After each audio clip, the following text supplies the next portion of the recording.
Aisyah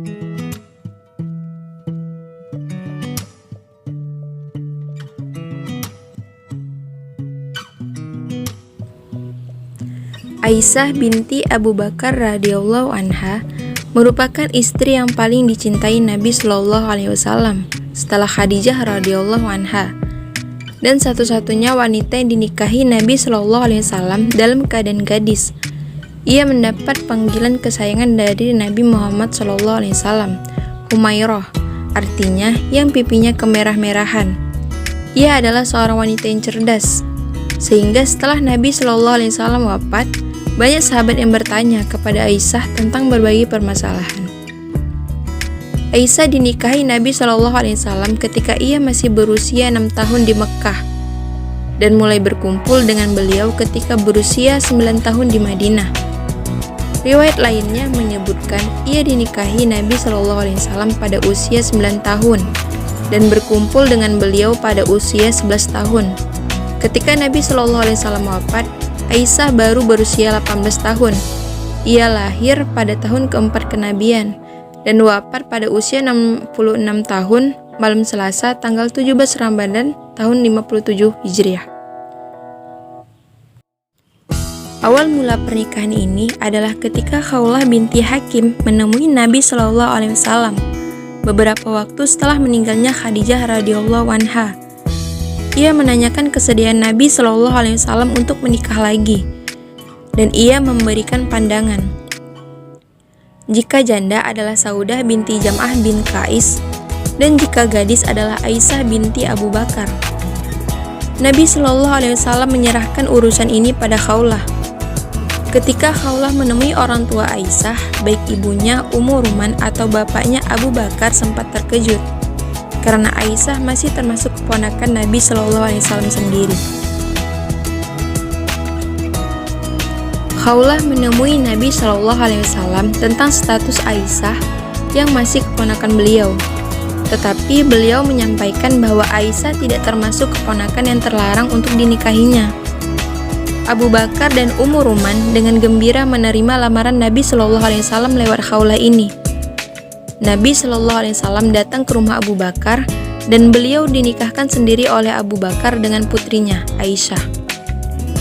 Beberapa bulan lamanya setelah tinggal di Madinah, Abu Bakar bertanya kepada Nabi Shallallahu alaihi wasallam tentang putrinya. "Wahai Rasulullah, mengapa engkau tidak mengajak Aisyah tinggal bersama engkau?" "Saya tidak mempunyai peralatan rumah tangga," kata Nabi Shallallahu alaihi wasallam. Mendengar jawaban beliau itu, Abu Bakar membeli peralatan rumah tangga yang diperlukan dan membawanya ke rumah Rasulullah SAW. Setelah semuanya siap, Abu Bakar mengantarkan Aisyah ke rumah beliau di bulan Syawal tahun 1 atau 2 Hijriah di waktu duha. Setelah ditinggal wafat Nabi SAW, Aisyah sering memperoleh hadiah uang dari para sahabat seperti Muawiyah, Abdullah bin Umar, Zubair bin Awam, dan lain-lain. Sehingga sebenarnya ia tidak dalam keadaan kekurangan, tetapi didikan Nabi Shallallahu alaihi wasallam atas dirinya tidak sedikit pun berubah. Kemurahan dan kesederhanaan tetap menjadi pola hidupnya sebagaimana yang dijalaninya bersama Nabi Shallallahu alaihi wasallam, sehingga hidupnya cenderung dalam kekurangan. Suatu ketika Aisyah memperoleh hadiah 2 karung uang yang masing-masing berisi 100.000 dirham. Ia membagi-bagikan uang tersebut kepada fakir miskin dari pagi hingga sore, sehingga tidak tersisa sama sekali. Hari itu Aisyah sedang berpuasa. Saat masuk waktu maghrib, pembantunya datang membawa makanan untuk berbuka berupa sepotong roti dan minyak zaitun. Ia berkata kepada Aisyah, "Seandainya engkau tadi menyisakan 1 dirham, tentu aku bisa menyediakan sepotong daging untuk menu berbuka." "Mengapa engkau baru mengatakan sekarang?" kata Aisyah. "Andai tadi engkau mengatakannya, tentu kusisakan 1 dirham untukmu." Suatu ketika, Aisyah dalam keadaan puasa dan hanya memiliki sepotong roti untuk persiapan berbuka.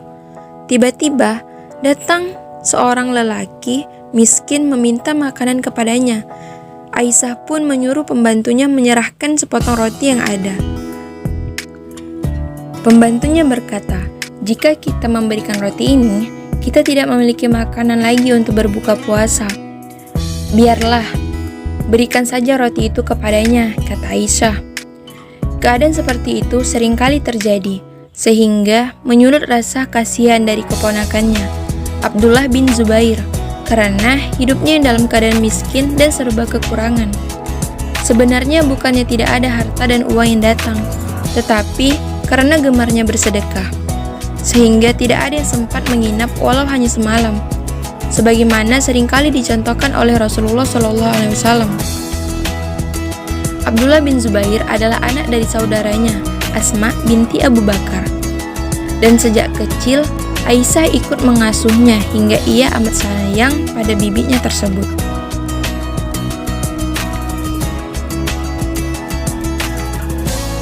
Atas sikap kedermawanan bibinya ini, ia pernah berkata pada salah seorang sahabat, "Saya harus menghentikan kebiasaan bibi yang selalu banyak bersedekah ini."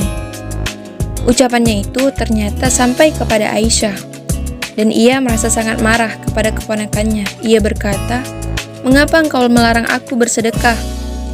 Sambil berkata seperti itu, ia bersumpah tidak akan berbicara lagi dengan Abdullah bin Zubair. Bagaimanapun, sikap dermawannya ini adalah didikan dan juga dukungan penuh Rasulullah SAW selama ia hidup bersama beliau, sehingga tak mungkin ia meninggalkan atau merubahnya. Ibnu Zubair menyadari kesalahannya. Ia berusaha untuk meminta maaf dan meminta bibinya membatalkan sumpahnya tersebut. Tetapi Aisyah tetap teguh dengan sumpahnya. Beberapa sahabat datang untuk membujuknya, membatalkan sumpahnya tetapi tidak berhasil juga. Akhirnya ia meminta bantuan Hasan dan Husain, dua cucu kesayangan Rasulullah SAW. Dengan suatu siasat, Ibnu Zubair berhasil menemui Aisyah. Hasan dan Husain mengingatkannya berulang-ulang akan larangan Nabi SAW memutuskan silaturahmi, sehingga akhirnya Aisyah luluh juga. Ia membebaskan dua orang budaknya sebagai kafarat membatalkan sumpahnya. Aisyah seringkali menangis jika mengingat masalah ini. Pertama, karena ketergesaannya dalam bersumpah, sehingga membawa dampak yang luas bagi orang-orang di sekitarnya. Dan kedua, karena ia harus melanggar dan membatalkan sumpah yang diucapkannya sendiri. Begitu menyesalnya, sehingga air matanya mengalir deras membasahi kain yang dipakainya. Aisyah adalah seorang yang sangat cerdas. Masa kanak-kanak dan remajanya bisa dikatakan dihabiskan bersama Rasulullah SAW. Namun demikian, ia mampu menghafal begitu banyak hadis dan juga ayat Al-Quran. Padahal saat itu belum populer alat tulis dan buku catatan sebagai sarana penyimpan informasi. Tak kurang dari 2.210 hadis yang diriwayatkan oleh Aisyah. Tidak hanya itu, ia juga mampu memberikan solusi berbagai permasalahan agama yang muncul kemudian. Berdasarkan apa yang dialaminya bersama Rasulullah SAW, apa yang disabdakan dan dilakukan beliau menjadi dasar acuannya dalam memberikan solusi.